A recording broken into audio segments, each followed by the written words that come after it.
है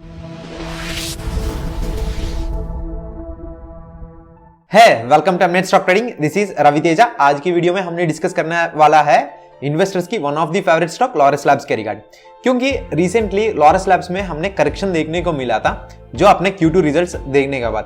तो अभी इन्वेस्टर्स को ये कंफ्यूजन में लेके आया था, क्योंकि ये कोरोना के बाद ये स्टॉक है ऑलमोस्ट 10 टाइम्स रिटर्न्स दिया था इन्वेस्टर्स को। उसके बाद ये स्टॉक में लगातार लास्ट 1 ईयर से फॉल देखने को मिल रहा है एंड रीसेंट रिजल्ट्स के बाद भी इस स्टॉक में फॉल देखने को मिला था। तो अभी इस स्टॉक के साथ हमको क्या करना चाहिए? इस स्टॉक को बाई करना चाहिए, होल्ड करना चाहिए या सेल करना चाहिए? इस वीडियो के एंड पे हम एक कंक्लूजन पे आएंगे। तो इसके लिए आज की वीडियो में हमने सबसे पहले लॉरस लैब्स की बिजनेस मॉडल क्या है वो डिस्कस करेंगे, उसके बाद इसका फाइनेंशियल्स कैसे है वो डिस्कस करेंगे, एंड जो Q2 रिजल्ट्स है उसके बारे में हमने डिस्कस करेंगे, किस रीजन की वजह से इस स्टॉक में रिजल्ट्स के बाद फॉल आया था, एंड अभी हमारे को क्या अपॉर्चुनिटी देखना पड़ेगा, इस स्टॉक में इन्वेस्ट करना है या इस स्टॉक को सेल करना चाहिए। हमारे प्रीवियस वीडियो में हमने ये डिस्कस किया था आईटी स्टॉक्स में ओवर ए पीरियड में आपको क्या अपॉर्चुनिटी मिल रहा है, स्टॉक्स कितना डिस्काउंट्स में मिल रहा है, हमको इस अपॉर्चुनिटी में क्या करना चाहिए। इनकेस आप वो वीडियो को मिस किया है तो इस वीडियो के एंड कार्ड में होंगे, आप जरूर देख लेना। एंड जैसे लास्ट वीडियो में डिस्कस किया उसी तरफ आप इंडियन इक्विटी में इन्वेस्ट करने चाहते हो, जैसे आईटी इंडस्ट्री जितना इंपॉर्टेंट है उसी तरह फार्मा इंडस्ट्री भी बहुत इंपॉर्टेंट है, क्योंकि इंडिया है वर्ल्ड का जो फार्मा का मैन्युफैक्चरिंग हब है। तो इसके वजह से ही हमारे को फार्मास्यूटिकल्स में भी इन्वेस्ट करना चाहिए, इसलिए हम लेके आया था लॉरस लैब्स स्टॉक को इसकी डिस्कशन में। ये लॉरस लैब्स स्टॉक है research driven manufacturing pharmaceutical company है। ये स्टार्ट हुआ था 2006 में, डॉक्टर सत्यनारायण चावा जी ने इसको स्टार्ट किया था as a research driven manufacturing company. ये अंटिल 2011 कोई प्रॉफिट्स पोस्ट नहीं किया था, क्योंकि सबसे पहले अर्ली स्टेज में ये R&D पे ही इन्वेस्ट किया था। एंड अभी भी ये टोटल एम्प्लॉय बेस में 35 to 40% ऑफ द एम्प्लॉय से R&D एंड क्वालिटी सेक्शन में ही काम करता है। एंड इसके साथ साथ इस कंपनी के पास अभी अराउंड 380 पेटेंट्स है, उसमें अराउंड 200 के आसपास अप्रूव हो चुका था। लॉरस लैब्स है टोटल 4 बिजनेस वर्टिकल्स में काम करता है। एक है API, एक है FDF, एक है सिंथेसिस या CDMO बिजनेस, एंड फोर्थ है बायो बिजनेस। ये इसका कंट्रीब्यूशन देखेंगे रेवेन्यूज में लास्ट ईयर की कंपैरिजन में। जो API बिजनेस है टोटल रेवेन्यू में 41% कंट्रीब्यूट करता है, जो FDF है टोटल रेवेन्यूज में 38% कंट्रीब्यूशन है, सिंथेसिस या CDMO बिजनेस का 19% कंट्रीब्यूशन है, एंड बायो का है 2% कंट्रीब्यूशन है। सो हम डिस्कस करेंगे API बिजनेस के रिगार्डिंग।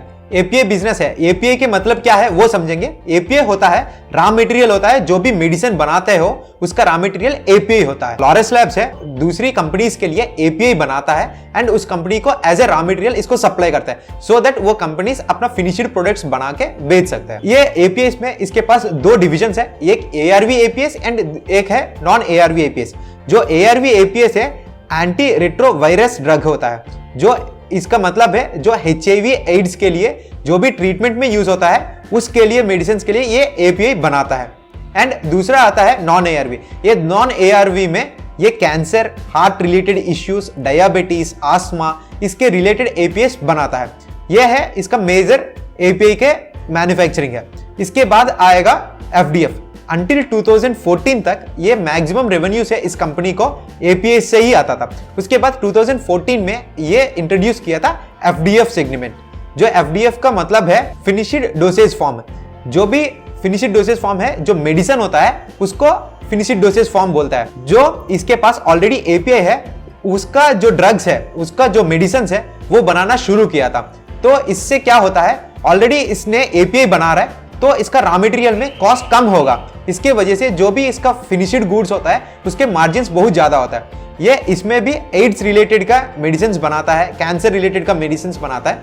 सो इसके वजह से इस FDF वर्टिकल से इसका बहुत ज्यादा मार्जिन मिलता है। एंड तीसरा है सिंथेसिस या CDMO बिजनेस। जो CDMO का मतलब है contract development and manufacturing services है। जो ये कोई भी कंपनी के साथ टाई अप होके उनका प्रोडक्ट को डेवलप करके एंड मैन्युफैक्चरिंग करके उसको बेचता है। इससे उस कंपनी का क्या बेनिफिट होता है, वो अपने R&D स्पेंड है वो कम कर सकता है। ये इस कंपनी को क्या होता है, ये over a period of time के लिए ये कॉन्ट्रैक्ट रहता है, उसके लिए ये बना के उस प्रोडक्ट को उस कंपनी को बेचता है। तो इसमें क्या है, रेवेन्यू स्टेबलाइज होता है। एंड ये अभी nutraceuticals, diary supplement, cosmetics verticals में ये अभी CDMO बिजनेस कर रहा है। एंड वे फॉरवर्ड ये कंपनी ये गाइडेंस दे रहा है अप टू नेक्स्ट 5 इयर्स के अंदर ये 25% ऑफ द रेवेन्यू से CDMO से आएगा, जब ये CDMO में मार्जिन्स बहुत ज्यादा होता है। एंड फोर्थ डिवीजन है बायो। जो बायो है ओनली 2% ऑफ द रेवेन्यूज को कंट्रीब्यूट कर रहा है। ये रिसेंटली बायो में एंटर किया था रिचोरी लाइफ साइंसेस को एक्वायर करते हुए।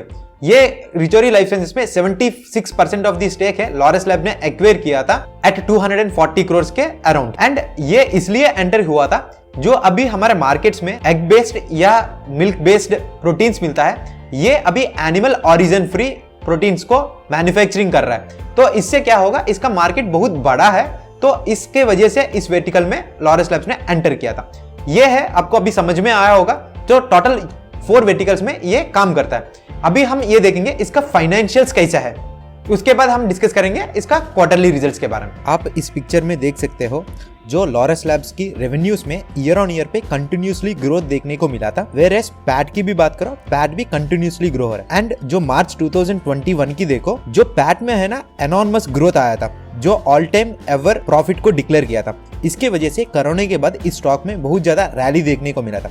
एंड मार्जिन भी आप चेक करो, जो ऑपरेटिंग मार्जिन्स में कंसिस्टेंटली इसमें ग्रोथ देखने को मिला था। एंड जो मार्च 21 जो FY21 में 32% ये मार्जिन्स रिपोर्ट किया था।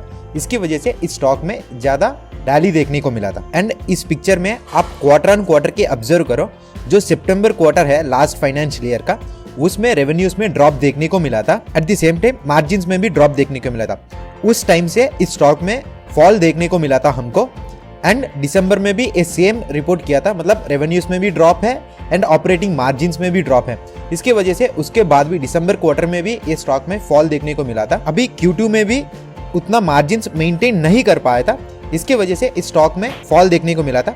इसके साथ साथ अभी इसका Q2 का रिजल्ट्स का इन्वेस्टर प्रेजेंटेशन देखेंगे, उसमें आपको और भी डिटेल में पता चल जाएगा ये स्टॉक में फॉल इतना ज्यादा क्यों आया था। इस पिक्चर में आप ऑब्जर्व कर सकते हो, ईयर ऑन ईयर पे रेवेन्यूज एंड प्रॉफिट में दोनों में इंप्रूवमेंट देखने को मिला था, बट क्वार्टर ऑन क्वार्टर में प्रॉफिट में ड्रॉप देखने को मिला था। ये एक मेन कंसर्न पॉइंट है। इसके अलावा और एक पॉइंट है, इस पिक्चर में आप देखो, जो FDF है उस सेगमेंट में ईयर ऑन ईयर पे 70% का डिक्लाइन देखने को मिला था।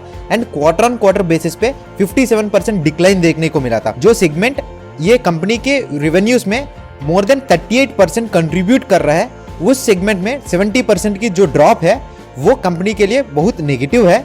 इस रीजन की वजह से ही स्टॉक में बहुत ज्यादा करेक्शन देखने को मिला था। बट रेवेन्यूज में तो कोई इतना ड्रॉप नहीं मिला था, क्योंकि बाकी बिजनेसेस को ग्रो बहुत अच्छा हुआ था।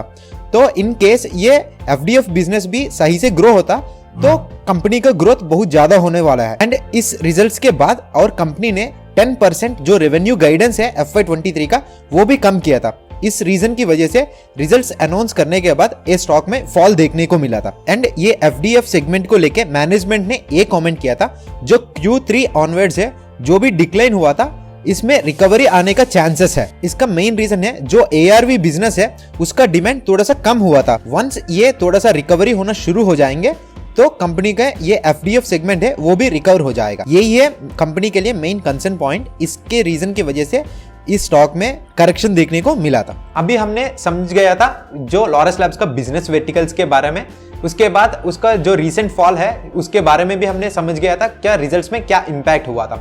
तो अभी हम समझेंगे उस स्टॉक के साथ हमको फाइनल में क्या डिसीजन लेना चाहिए। सबसे पहले इसका API वर्टिकल के देखेंगे, जो API वर्टिकल का क्या स्कोप है फ्यूचर में, क्योंकि एज ऑफ नाउ जो इंडिया का जो कंट्रीब्यूशन है ओवरऑल वर्ल्ड के API में $4 बिलियन का है। वेरे चाइना की कंपैरिजन में देखो, चाइना $40 बिलियन का API बिजनेस करता है। सो इंडिया से 10 टाइम्स ज्यादा बिजनेस करता है। इसका रीजन ये है जो चाइना का जो API कंपनीज है वो बहुत कम प्राइस में मार्केट्स में अवेलेबल होता है। इसका पीछे का रीजन ये है जो API है बहुत ज्यादा पोल्यूशन देता है, जो इसको पोल्यूशन कंट्रोल करने के लिए around 25 to 30% of the amount pollution control के लिए ही होता है। इंडिया में जो पोल्यूशन कंट्रोल के लिए पहले से नॉर्म्स है, बट चाइना में क्या होता था, पहले कोई पोल्यूशन कंट्रोल का नॉर्म्स नहीं होता था। तो इसके वजह से जो 25 to 30% कम अमाउंट उसको मैन्युफैक्चरिंग में लगता था, तो वो बहुत सस्ते में APIs को एक्सपोर्ट करता था। बट एज ऑफ नाउ जो कोरोना के बाद चाइना में क्या हुआ था, जो वर्ल्ड में सब कंट्रीज ये भी डिसाइड हो गया था एक जियोग्राफिकल लोकेशन से मतलब डिपेंडेंसी कम करने के लिए, तो वो चाइना +1 को ढूंढ रहा है। तो उसमें क्या है, हमारा इंडिया मिलेगा एंड दूसरा है चाइना में भी अभी पोल्यूशन नॉर्म्स आ गया था, तो जो पहले जो मार्जिन्स में डिफरेंस हुआ करता था वो कम होना शुरू होगा। जब हार्डली 5 to 10% का डिफरेंस होता है तब कंपनीज क्या करता है, दूसरे को प्रिफरेंस करने के लिए करेंगे। तो इसका मतलब ये नहीं है मान लो हमारा $4 बिलियन है, वो चाइना का $40 बिलियन है, उसमें से मान लो चाइना में 10% कम करके इंडिया में भी आएगा, तो क्या होगा, इंडिया का जो एपीआई बिजनेस है वो ऑलमोस्ट डबल हो जाएगा। तो इस वजह से रिसेंटली जो भी एपीआई कंपनी है वो अपना कैपेक्स के ऊपर बहुत ज्यादा खर्चा कर रहा है और एक्सपेंशन कर रहा है। तो ये पॉइंट ऑफ व्यू से इसके वजह से जो एपीआई बिजनेस में फ्यूचर में बहुत ज्यादा स्कोप होने का चांसेस है। एंड दूसरा आएगा एफडीएफ वर्टिकल में, जब रॉ मटेरियल खुद कंपनी बना रहा है एंड उसका फिनिश्ड गुड्स भी कंपनी बनाता है, तो उसके वजह से क्या होता है कि उसका मार्जिन्स अच्छा मिलने के लिए चांसेस है। वेयरएज लॉरेस लैब्स की बात करो, उनकी कॉम्पिटिटिव से वो मार्केट्स में थोड़ा सा कम प्राइस में ही आता है। तो इससे क्या होता है, जब कम प्राइस में आता है उससे एक बेनिफिट होता है, सस्टेनेबिलिटी होता है मार्केट का, वो रह सकता है। इससे क्या होगा, जो कम प्राइस में कॉम्पिटिटर्स से देता है उसके वजह से ये ओवर ए पीरियड मार्केट में रह सकता है। तो एक ये है पॉजिटिव एफडीएफ में। एंड तीसरा है सीडीएमओ बिजनेस। जो सीडीएमओ बिजनेस है फ्यूचर में बहुत इंपॉर्टेंट होने वाला है, क्योंकि जो कंपनीज आरएनडी के ऊपर बहुत ज्यादा स्पेंड करता है, जिसके पास पेटेंट्स होता है, उसके वजह से ये बेनिफिशियल होता है, क्योंकि ना दूसरी कंपनीज आरएनडी में स्पेंड करने के लिए उसका पैसा भी ज्यादा खर्च होगा एंड उसके पास टाइम भी बहुत ज्यादा कंज्यूम होता है। इसके वजह से वो क्या करता है, इसी तरफ सीडीएमओ का अप्रोच होगा। तो इसके वजह से ही ये सेक्टर भी, मतलब ये वर्टिकल भी ग्रो होने का स्कोप है फ्यूचर में। एंड फोर्थ है बायो। आपको लगता है कि बायो बहुत कम पॉइंट में, मतलब बहुत कम कंट्रीब्यूशन दे रहा है इस कंपनी को, बट वेरियस मार्केट की पॉइंट ऑफ व्यू में देखो, जो बायो है बहुत वास्ट मार्केट है।